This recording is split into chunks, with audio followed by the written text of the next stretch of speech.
Hello friends, जैसा कि हमने लास्ट वीडियो में देखा था कि जूली और जूली की फैमिली के लिए एक नया घर बनाया गया प्लॉट के अंदर और पूरी फैमिली को वहां पर शिफ्ट कर दिया गया।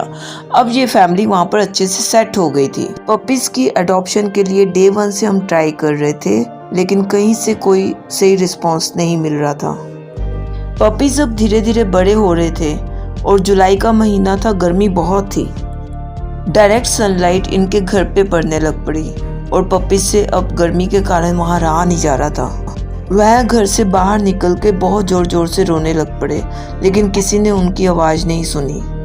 मेरे से इनकी आवाज़ सुन के रहा नहीं गया और मैं इन सबको घर की पार्किंग में ले आई। हालांकि मुझे घर से भी सपोर्ट नहीं था, लेकिन मैं इनको ऐसे नहीं देख सकती थी। बाहर ये सेफ नहीं थे। नया घर बनाया तो वहाँ पर गर्मी लग रही थी। अब इनको कहीं ना कहीं तो रखना था और मुझे यही सही लगा कि घर की पार्किंग सही रहेगी इनके लिए। वहाँ पर फैन भी था। ये पपीज़ वहाँ पर आराम से आकर सो गए। धीरे धीरे टाइम बीतता गया। मैं इनको जैसे तैसे वहाँ एडजस्ट कर रही थी, लेकिन अब मेरे लिए भी थोड़ा मुश्किल हो रहा था। मेरी अपनी भी पर्सनल लाइफ थी। मुझे यहाँ पर किसी की सपोर्ट भी नहीं मिल रही थी और मैं इनको छोड़ भी नहीं सकती थी। मैं अपनी तरफ से पूरी कोशिश कर रही थी कि इनके लिए कोई अच्छी जगह देखी जाए जहाँ पर ये पूरी फैमिली अच्छे से रह सके। मुझे इनके लिए बहुत ज़्यादा स्ट्रगल करनी पड़ी और बाहर के लोगों से भी काफ़ी बातें सुनने को मिली, लेकिन मैंने उन बातों को इग्नोर किया।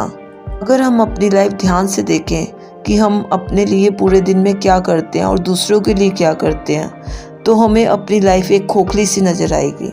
यही अगर हम किसी बेजुबान के काम आ सके, किसी की सहायता कर सके, तो हमारी लाइफ को अर्थ मिल जाता है, हमें अंदर से खुशी मिलती है।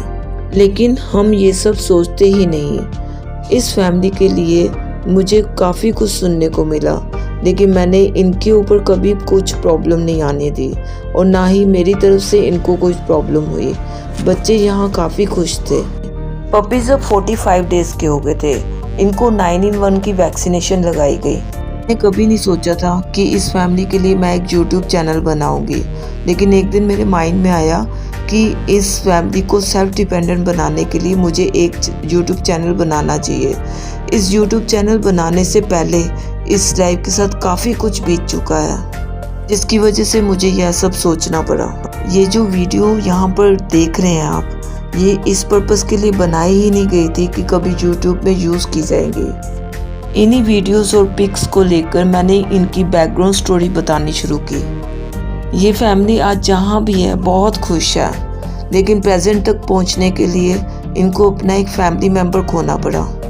आगे आने वाली वीडियोस में आप देखेंगे कि ये सब कैसे हुआ। इनको मैं ज़्यादा देर अपने पास नहीं रख पाई थी, लेकिन ये जब तक मेरे पास रहे मैंने इनको बहुत खुश रखा। एक्चुअली मेरी हेल्थ भी डाउन होने लगी थी। इनकी केयर करते करते मैं अपने आप को नेगलेक्ट कर रही थी। मेरा 7 kg वेट भी कम हो गया और मेरा BP भी लो होने लग पड़ा था। मैं इनके लिए किसी ऐसी जगह की तलाश कर रही थी जहाँ पर ये पूरी फैमिली अच्छे से सेट हो सके। काफ़ी हाथ पैर मारने के बाद मुझे एक सूटेबल जगह मिल गई, जो कि वो मुझे सूटेबल लग रही थी, लेकिन अंदर से वो कैसी थी यह आपको आगे आने वाली वीडियोस में पता चलेगा कि इस फैमिली के साथ उस जगह पर क्या हुआ। मैंने पर्सनली उस जगह पर विजिट किया, काफ़ी लोगों से जांच पड़ताल की, तब जाके मुझे लगा कि ये बच्चे वहाँ पर ठीक रहेंगे। मैंने पूरी फैमिली को वहाँ शिफ्ट करने का निश्चय किया। आगे की स्टोरी जानने के लिए प्लीज़ इस चैनल को सब्सक्राइब कीजिए और इस फैमिली को सेल्फ डिपेंडेंट बनाने में मेरी हेल्प कीजिए।